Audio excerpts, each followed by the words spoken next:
Developer Operation, yang di sini kami akan menjelaskan tentang revisi OMH, ARC, dan layout. Nah, selanjutnya saya akan menjelaskan apa sih yang harus diperhatikan dalam material handling. Jadi yang harus diperhatikan dalam material handling adalah sifat-sifat material handling, kemudian layout, dan karakteristik bangunan. Kemudian harus mempertimbangkan juga dari arus aliran produksi, pertimbangan biaya, sifat operasi, faktor teknis, dan kendala peralatan yang ada dalam suatu produksi.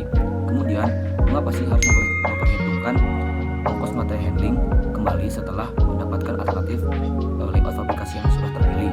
Karena untuk mengetahui ongkos material handling yang akhir, yaitu dengan menggunakan layout yang sudah terpilih.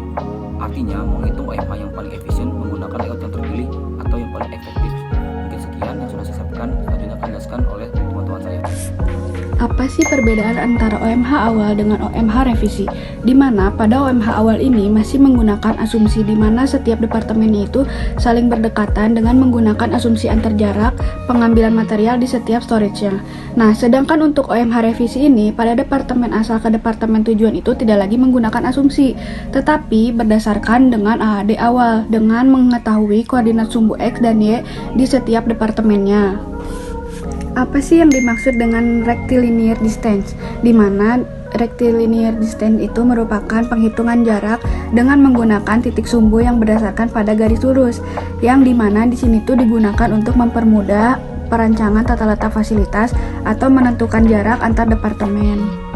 Saya di sini akan menjelaskan mengenai ARC atau Activity Relationship Chart. Nah, apa sih ARC itu? ARC merupakan suatu cara atau teknik yang sederhana dalam merencanakan tata letak fasilitas atau departemen berdasarkan derajat hubungan aktivitas. Nah, ARC ini digunakan untuk menentukan hubungan antar mesin atau fasilitas pengujian dengan berdiskusi atau wawancara dengan operator pengujian tersebut.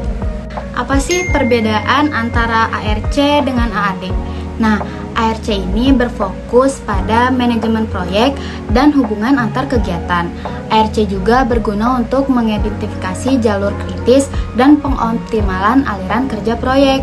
Nah, sedangkan untuk AAD ini tuh untuk merencanakan penggunaan ruang dan menentukan alokasi optimal untuk berbagai fungsi atau departemen dan digunakan dalam desain kantor, pabrik, atau fisik lainnya.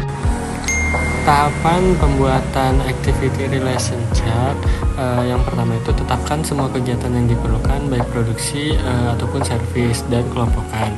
Kemudian kumpulkan data-data mengenai kegiatan yang sudah ditetapkan. Selanjutnya tetapkan faktor dan subfaktor untuk dimasukkan ke dalam perhitungan dalam mempertimbangkan hubungan yang ada nantinya. Kemudian buat peta aktivitasnya dan dimasukkan semua kegiatan ke dalam peta aktivitas yang telah dibuat. Kemudian susun berdasarkan kelompok agar mudah dalam penganalisisannya, dan terakhir itu analisis tingkat hubungan antara satu dengan yang lainnya.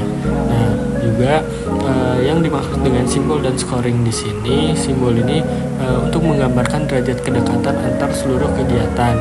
Dan simbol yang akan digunakan itu ada huruf A atau absolutely necessary, kemudian ada E especially important, kemudian ada I important, O ordinary, U undesirable, dan H hubungan yang sangat tidak diinginkan.